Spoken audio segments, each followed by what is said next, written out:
2, 3, 1, 2, 3, 1, 2, 3, 1, 2, 3. So typically when you hold a sword, then in Kung Fu we would salute, this hand is open, it's not closed. Okay, so it's kind of just a formality, and then we'll put the hand here. That helps us loosen up the upper body. So, you know, we have some movements actually go from side to side. So that's why we have to kind of build a little bit of range of motion, a little flexibility to the side, because when we go like this and we go like this, that's really going in those directions. So your body has to get accustomed to bending in that direction. So, you know, everything that we do is trying to get our body familiar with movement, direction, and, you know, the capacity, the capability of the movement in those directions. While we're learning, you know, different forms and different methods, you start to build different kinds of motor skill and different types of understanding of how you have to control your skeletal structure to develop functionality of that particular apparatus or particular implement. You know, you could be using, regardless of what it is, you could be using a paint roller for that matter, or a pole on a you know, a paint roller with a pole, and you kind of have to maneuver it. So that's how we use our sticks. When we, you know, go forward and back like we thrust, that's kind of how you can roll your paint roller. So I just bring that up because it's just another form of functionality. And then when we lift up and bend, this is just to loosen up a little bit, because if you didn't do the last class, then you might not be as warmed up. Okay, so you just bend. So any of the things that we do without something in the hand, we can still move the body the same way. Okay, inhale, exhale, inhale, exhale, inhale, exhale. So I'm just getting you accustomed to working without being too fearful of not holding the sword tight enough.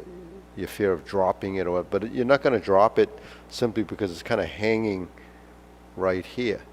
It's hanging on the meaty part of your thumb there, or right where the wrist is, and your thumb is kind of wrapped around it, so it's not going to go anywhere. So you don't have to hold on to it for dear life, because it's not going anywhere. And once you get accustomed to holding it, a little bit of pressure here or seating it right where the elbow joint is going to help you keep it sort of as an integral part of your arm. It becomes part of your arm. If I fold and I move, it just gives you more control. Okay, so this is probably, you know, the most stable part of this. If we switch it to this, and now it's kind of wobbly. You know, now it's kind of hard to control unless you put your positions, your skeletal structure in a position. So that I call this the neutral position, simply because it's here, elbow down as a vertical elbow, elbow out as in going to the outside or moving in the direction. Because we don't have it in this hand just kind of supplements it and works with it as a posture or coordinated motion. If I switch to the other hand, obviously now this hand becomes the supplementary hand. It kind of works with it in a direction. So we have the hand going like this, just like an infinity sign. We have our hand like this, just like when we swing our arms, but we hook and it goes to the back. We don't have it on this side, but that's essentially what happens. If you look in the mirror there, you can see that the hand goes behind you. If I turn to that corner, you can see that it's about 45 degrees, the flexibility in your shoulder, and you scoop down like this. That's a shoulder level movement. This is a waist level movement. So all of the different heights and levels of your movement are determined by how high your arm is relative to here. So this is 90 degrees. If we're down here, that's 45 degrees. If we're out like this, it's 45 degrees. So it's just a common angle that we use a lot in different postures. Those are your oblique movements. Oblique movements really are the slanted motions. Could be in the frontal plane, it could be in the side like diagonal flying, and the chop down or the slice down could be 45.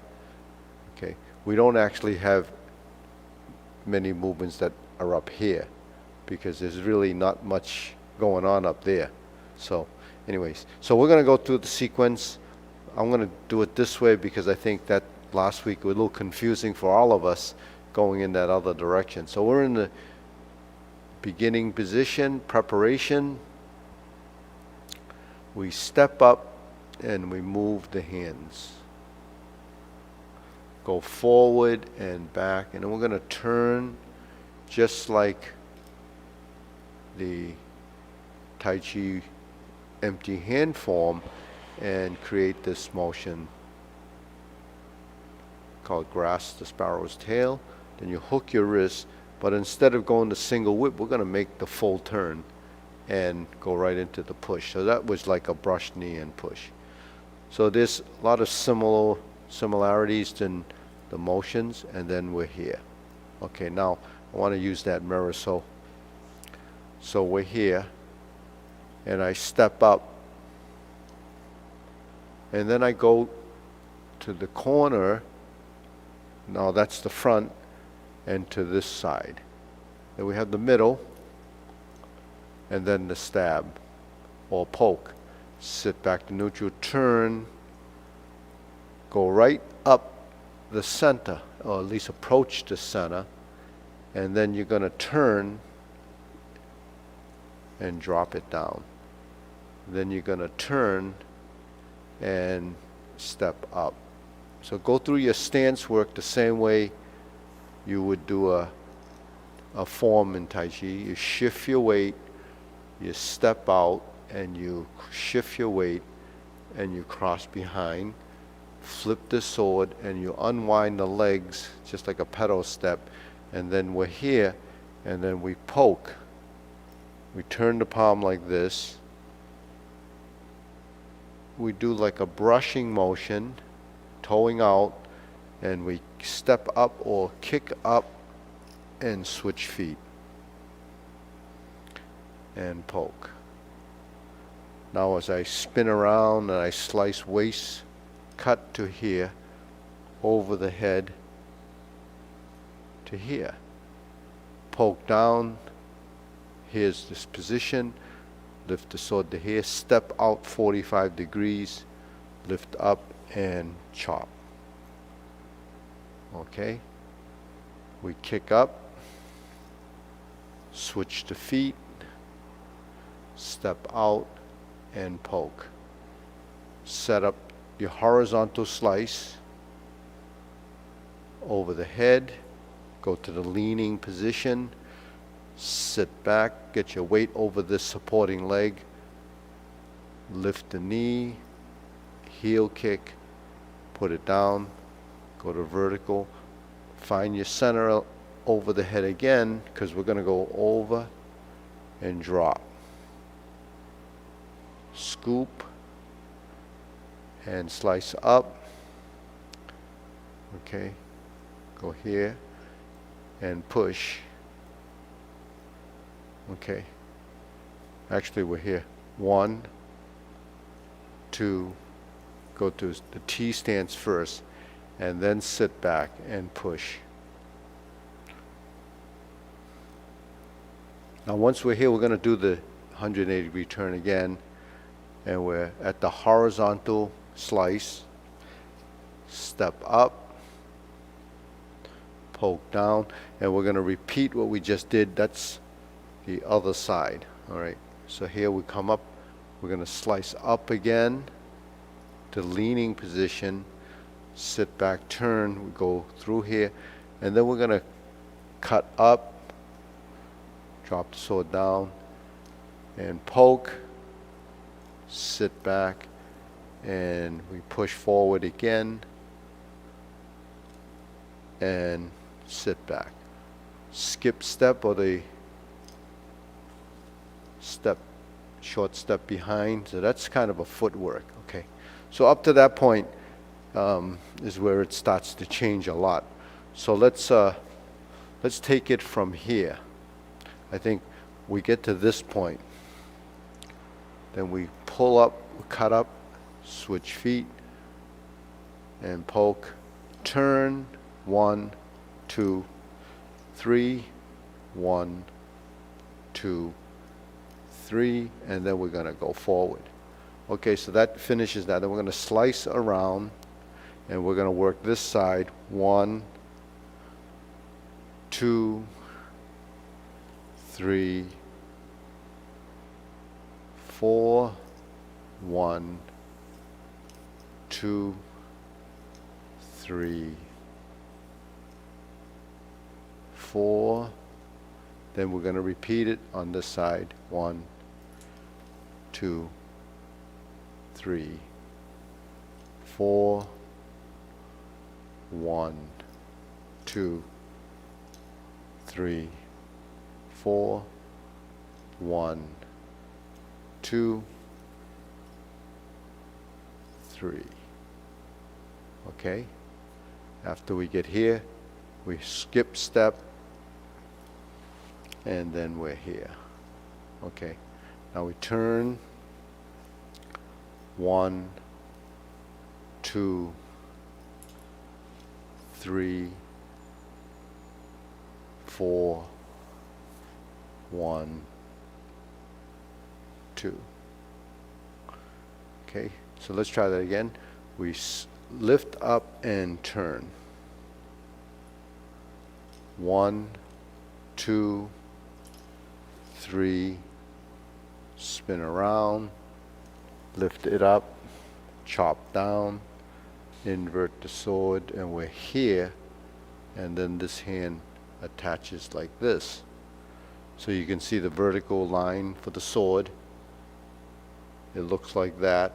This is up against your elbow or the side of your arm. Give it some support, and there's your position. Then here's your sliding step. 1, 2, 3. 1.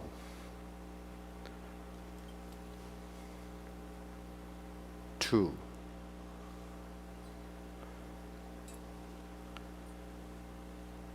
3.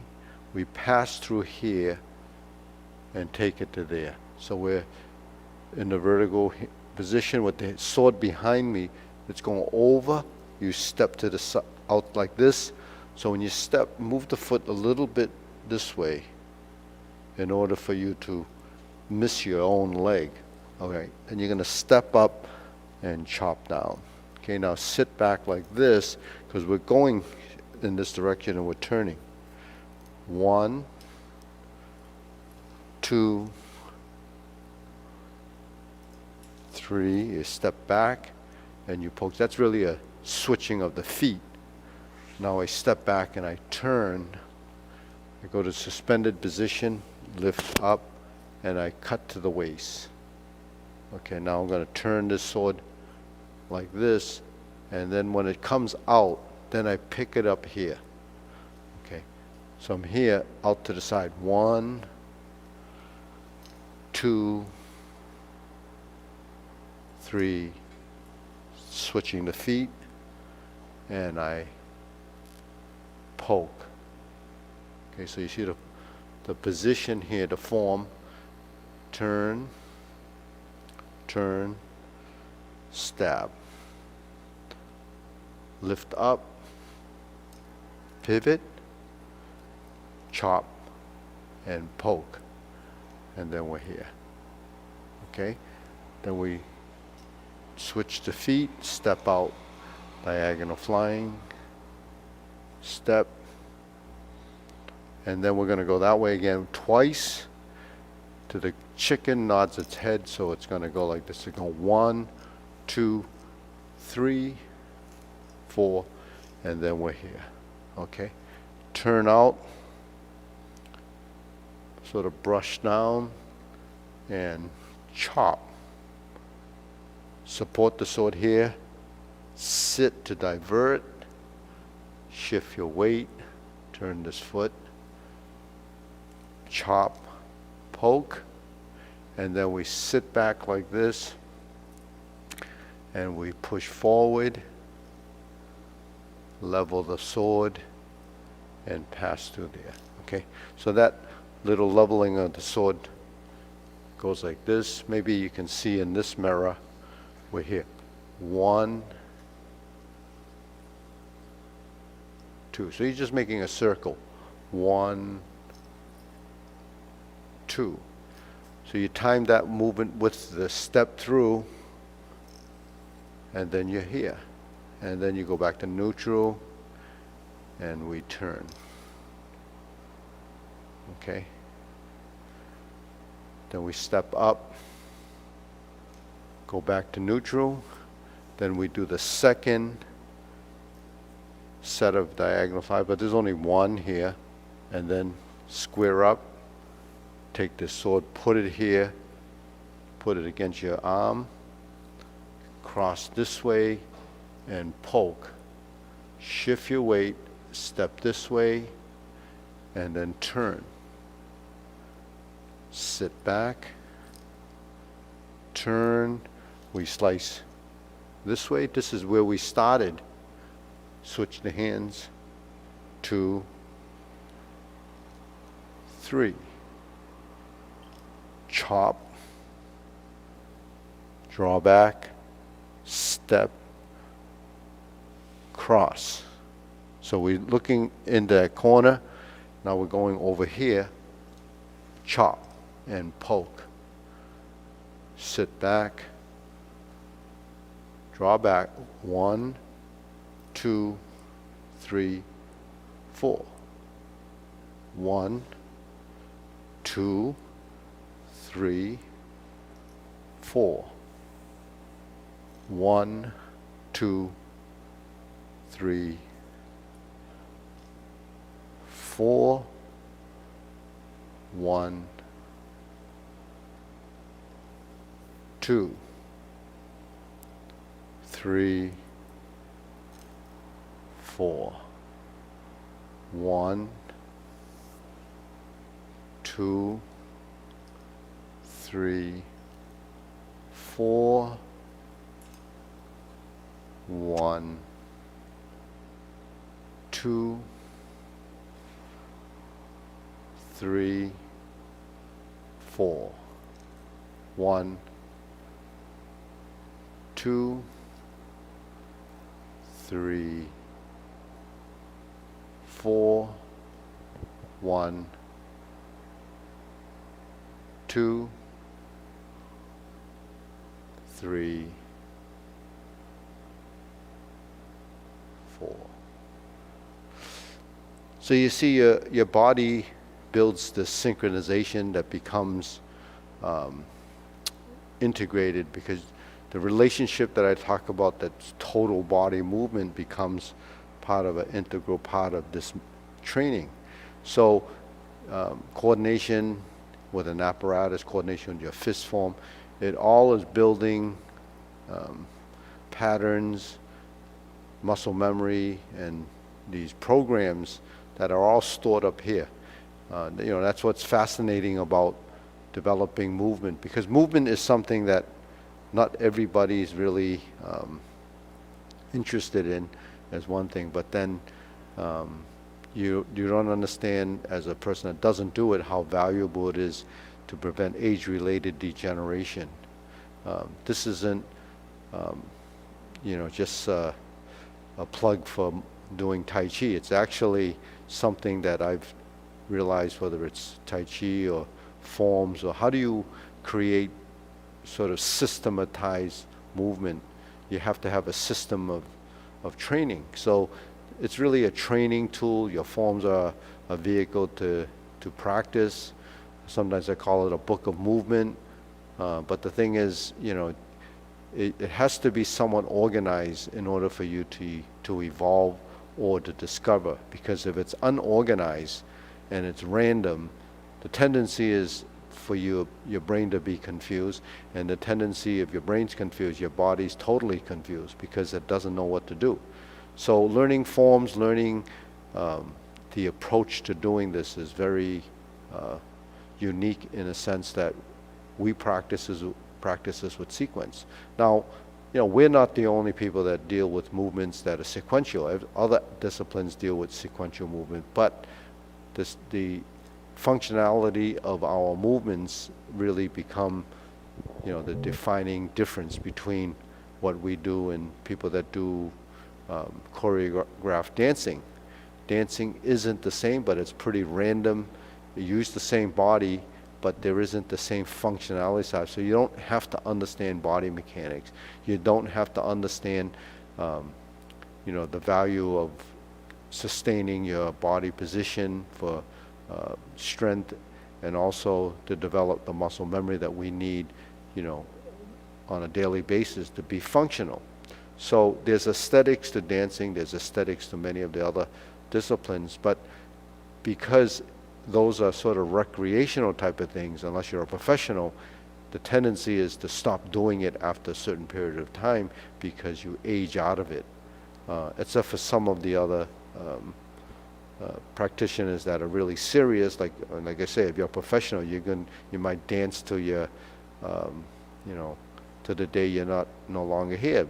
Like the Fred Astaire's or the famous dancers back in the day.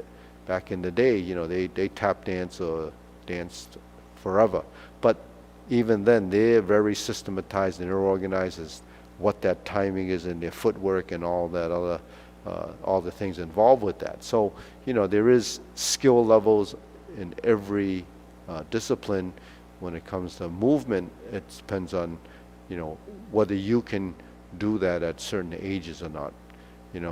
Something like Tai Chi and the apparatus like this, you can do it forever. If the sword's too heavy, you get something lighter.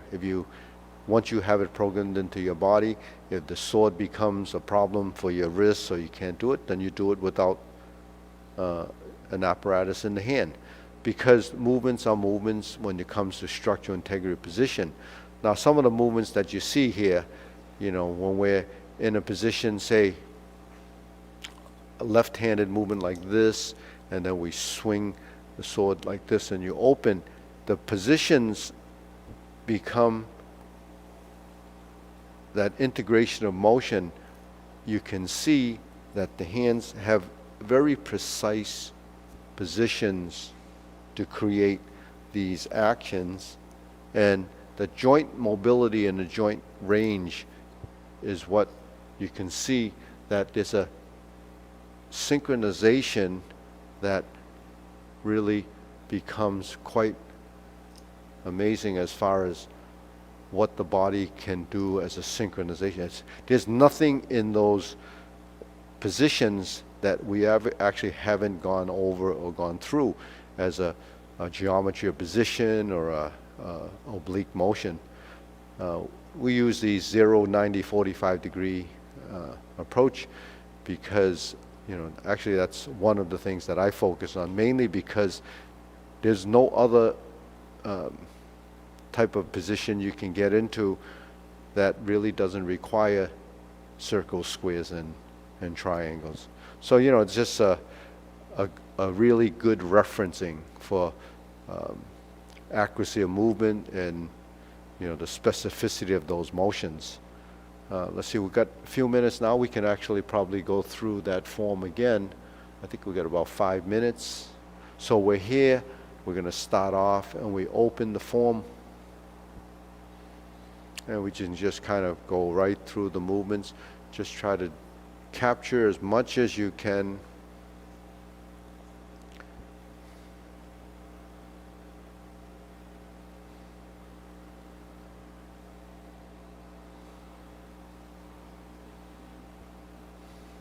And it's kind of interesting how these movements just kind of enter your brain and you kind of program into your body. And the next thing you know it. But once you know it, if you practice it, you own it. It's yours for the keeping. Whoops, that wasn't good.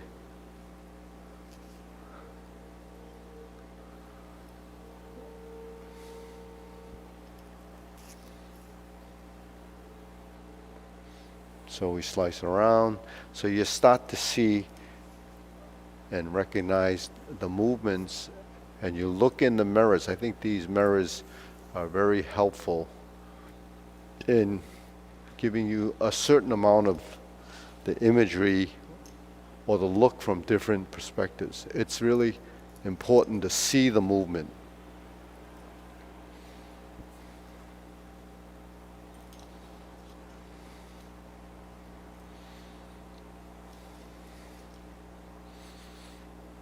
So when you go through the forms, there's a lot of adapting in your positions because you're going through it.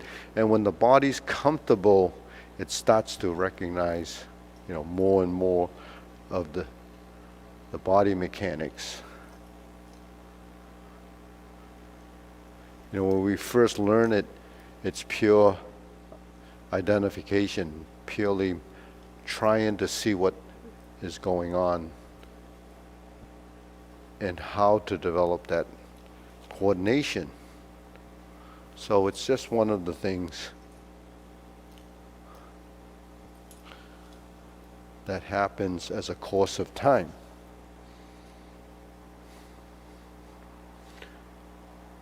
The agility of the movement,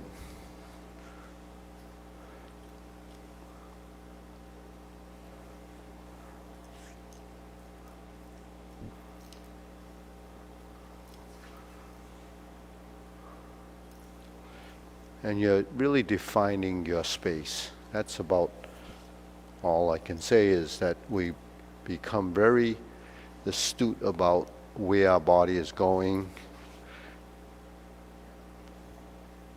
the angular positions. All of this becomes quite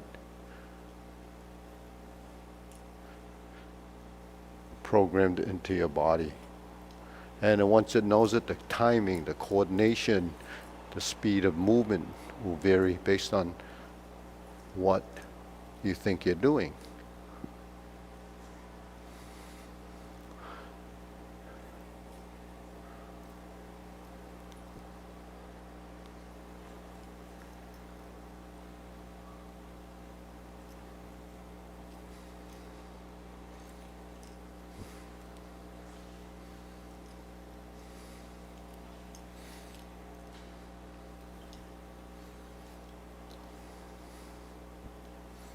And you follow the corner. We're here. And then we do the sliding step. And we go down, up, around, 1, 2, 3.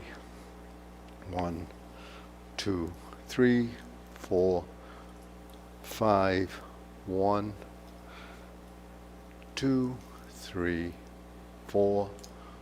1, 2, 3, and 4. So you go through these movements, and it's just like this is your partner.